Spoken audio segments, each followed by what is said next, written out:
There's a load of questions I want to ask, but first of all, we do want to thank you for joining the Valuable 500 as a key influencing body of British industry. And I think that's where I want to start. Yeah.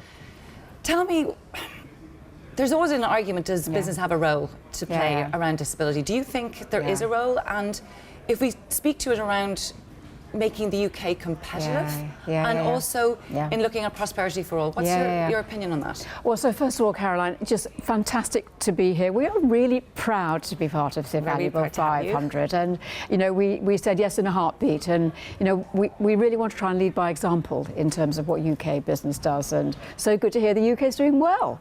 But by the way, the UK is doing the best of all the countries around the world. That is even better to hear. So listen, just so pleased to be here. Does business have a role? An absolutely fundamental and profound role, in my view. You know, the CBI, we want to talk about the best of business. Yep. I think this dual role that business has to play in terms of driving prosperity, so making everybody better off, but particularly to make that as widely shared as possible.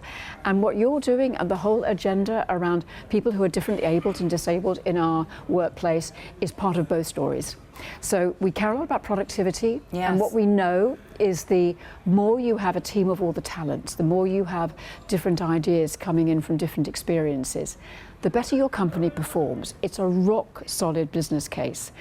But there's another big part of it too, which is how we create workplaces which are truly and properly inclusive, that really do make people feel as though they belong. And I'm really proud to say I think that many of our members, many British businesses care about this more than they ever have done.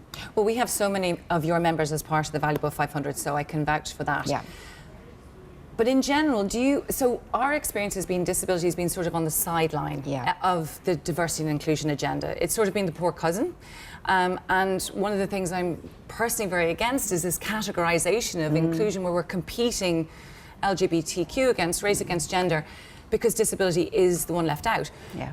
Where is disability in your members' minds? Is that a fair reflection that I'm speaking about? And how can we change that? I don't think that we are talking enough about disability, and it's one of the reasons why I'm so excited to be part of this. I think it's a hard subject for a lot of people in business, a lot of leaders. They don't have enough personal experience of what it is like to be a disabled person, to work with. I mean, I have a sister with a disability, so I've kind of lived and breathed it. But I think it's one of the areas that it's a new frontier. Yeah. What I also, though, do believe is that we are finding potential competition between these different kinds of difference between us. And actually one of the most powerful ideas here is, I think, respecting difference in all its forms. We had a wonderful disabled young man who joined us last year through a program we're doing with MenCap, who came back to speak to our team. His name was Josh. He came to speak to our entire team about a month ago. And I could see how people kind of heard his story about being very welcomed into the CBI and thought, yeah, but I'm different too. And this is actually about respecting people's differences in all shapes and forms. So I think this is a really important agenda for everybody, but it does take a lot more talking about than we've done to date. And I think one of the key issues is we did a piece of research with EY for last year when we were launching at Davos, and it was saying that 7% of our C-suite have a lived experience of disability, yet 4 out of 5 of them are hiding it in a way like I had done. And I think we also forget that you know, 80% of disability is invisible. So this idea of representation and role modelling, and that's really one of the things that we're trying to get out there. How do you think we can do that? Should we be doing that through media? Do you see that we'll be able to create that comfort for leaders to come up and come out? Comfort, I think, is a really important word, and confidence, and believing that it's safe to do it. I mean, it's just really the power of conversation, I think, is enormous. Just even in beginning to think about meeting you, Caroline, I brought my team together, and one of the members of my team said, yeah, actually, I have a certain condition, and I've never really thought about myself as disabled, but actually it is a disability, and she's offered to lead at the CBI in terms of making this feel more comfortable and safer for people in the CBI. And that came out of one conversation about, really really, really powerful. So I think there are a lot of different things. Part of it is that I think what businesses can do in terms of, we've created this great partnership with MenCap where we now have work experience, young people who come and join us. They have been all across the organisation. One of them now has done a paid piece of work with us at our conference, welcoming 1,000 people into our conference last year. We've been doing, I think, really practical things, and that is what I think can happen next. I'm a great believer in the power of representation. The UK's creative industries are amongst the best in the world. We are great storytellers. We really are. And the more that we can portray disabled people doing ordinary things. Not disability type topics, right? Not disability type topics. That kind of thing really matters. And those are our members. Those are businesses. They are creating shows for the world market, and they are now doing it in different ways. So conversation, I think, showing and telling, giving our employees confidence to lead within the organisation, leaders talking about it, showing that they believe it's important. These are all the things that we need to do and are seeing. So one of the things that you in the UK, we have Disability Confidence, and there's no doubt that there is a lot of organisations who engage with that. But one of the barriers that we see is that often we're forcing companies to employ people with disabilities, right? But if we don't make the connection between employment and value across the value chain, we have to remember, in the UK alone, we have 13 million people with disabilities who are worth 249 billion. Globally, it's 8 trillion. Why is this disconnect happening? Why are we not seeing? Because this is, it's undisputed. I mean, it's an opportunity for growth and innovation and brand differentiation, to your point. Why do you see that disconnect is? Do you think the leaders are just overwhelmed, or how are we going to break through? I think people aren't just thinking about it in the right way. I mean, I was staggered by I think the global number is £8 trillion of purchasing power by people with disability. And that's 54% of our consumer base, by the way. I mean, and this is where I think actually the CBI we come in, because we care hugely about our markets and consumers and customers and the economic case for change. And there is a fairness case for change. It's massive and we all care about it. But actually that performance, productivity, competitiveness, markets case for change, boy, we should be making it far more strongly. Again, I think it all comes back to the kind of leadership you're showing, the kind of leadership your members are showing. I love this label, this idea of being confident, confidence in the disability agenda. I'm very pleased that the CBI, we are there. I think we're level 2 and want to be level 3. Then you will start thinking about the economics and the productivity benefits far more clearly. So we're seeing it. I mean, I was really fascinated to see that Lloyd's banking group, now when they're testing new customer service propositions, they hold quarterly focus groups with disabled people to make sure that the services they're developing work for this fantastically important market out there. So that's an example we talk about again and again. Other members then say, can we do something like that?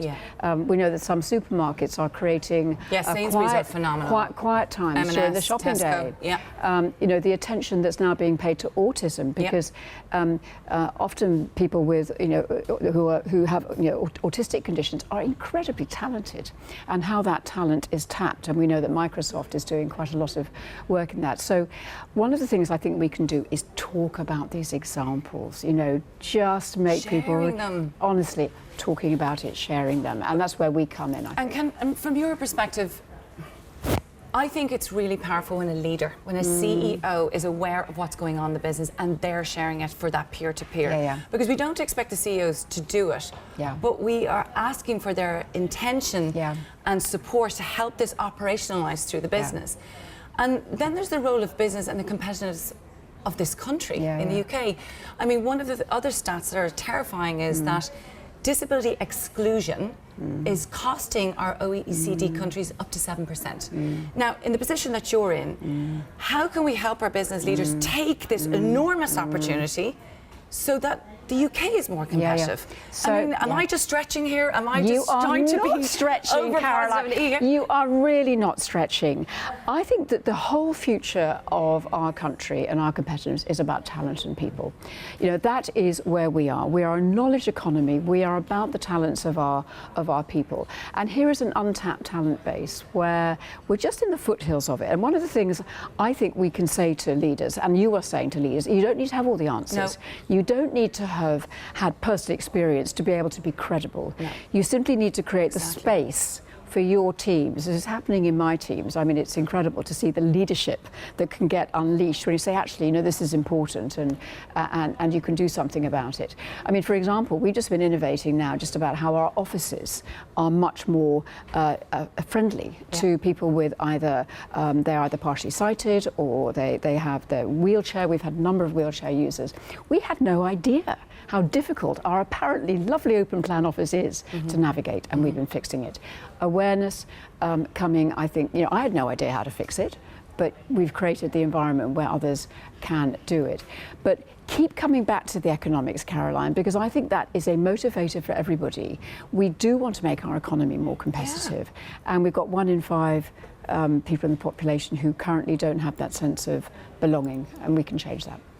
So to end, because you have a very influential position and people listen to you, and rightly so, for any member of yours that's out there who may not have engaged, who one of the things we hear an awful lot about is we're not doing enough. Yeah. We have enough on our plate. What is a takeaway for some of your members? Yeah. So we're not saying that disability is more important. We're saying about integrating it into what you've already done. Can we learn what you've done with gender? Can we learn what you're doing around LGBTQ? What is your takeaway to the CEOs that you would engage with? Yeah, it's not hard, is what I would say, and that it will make such a difference to your organisation if you unlock the door to being a more open organisation for disabled people. I've been incredibly struck by how much it matters to people who work to the people who work in my organisation that we do this. It's almost a signal to the world that you care about inclusion generally.